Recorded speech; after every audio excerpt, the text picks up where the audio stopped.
Imagine waking up to the news that the stock market has lost $5 trillion in just 3 weeks.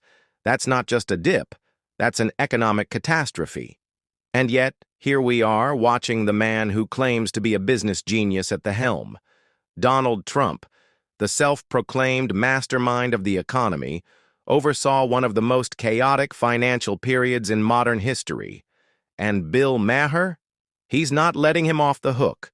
Maher goes all in, shredding the myth of Trump's economic brilliance and exposing the reality.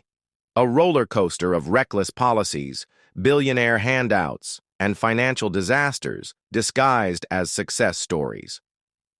Did Trump seriously think that running his casinos into the ground was the perfect practice run for running America's economy? The results speak for themselves.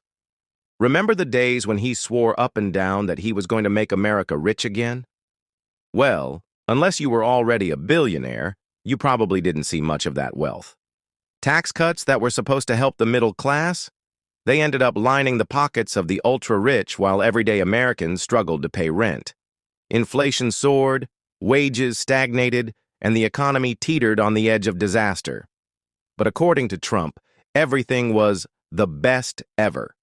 Maher doesn't hold back, pointing out how Trump treats the economy like one of his failed businesses. Big promises, reckless decisions, and in the end, someone else left to clean up the mess. The man lost money running a casino, a business where the house is supposed to win. If that's not a red flag, what is? And let's talk about that infamous trade war.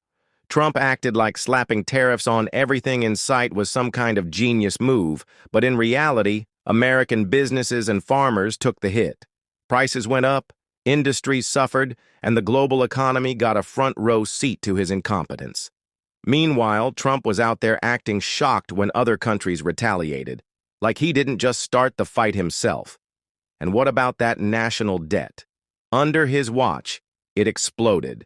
But instead of addressing the problem, he just blamed everyone else, because that's the Trump playbook.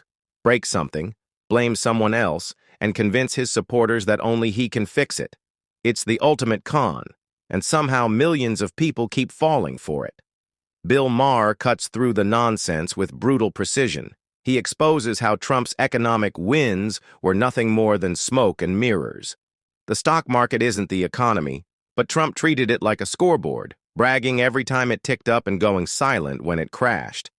And when it did crash, crickets. Just a flurry of tweets insisting it wasn't his fault. And let's not forget the legendary business failures: Trump Airlines, Trump Steaks, Trump University. A trail of disasters disguised as success stories. Yet somehow, he convinced people he was a self-made billionaire. The truth? He inherited millions, burned through it, and needed bailouts just to stay afloat. His biggest skill? Convincing people he's winning, even while drowning in debt. Now here we are again, with Trump claiming he's the only one who can fix the economy, the same economy he wrecked. That's like an arsonist demanding to be the fire chief. And the most terrifying part? People are buying it all over again. Bill Maher lays it out. Trump's presidency was not an economic success. It was a financial disaster wrapped in a golden illusion. It was a real-life version of his failed businesses.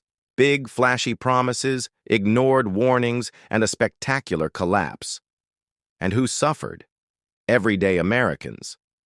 So before history repeats itself, we need to remember the facts. Not the rewritten, polished-up version Trump is trying to sell, but the reality. Maher doesn't just make jokes. He holds up a mirror to the madness, making sure we never forget just how disastrous Trump's so-called economic genius really was. If you value the truth and want more breakdowns like this, make sure to like, share, and subscribe to my channel. Your support helps expose the facts and cut through the lies. Stay tuned, because this is far from over.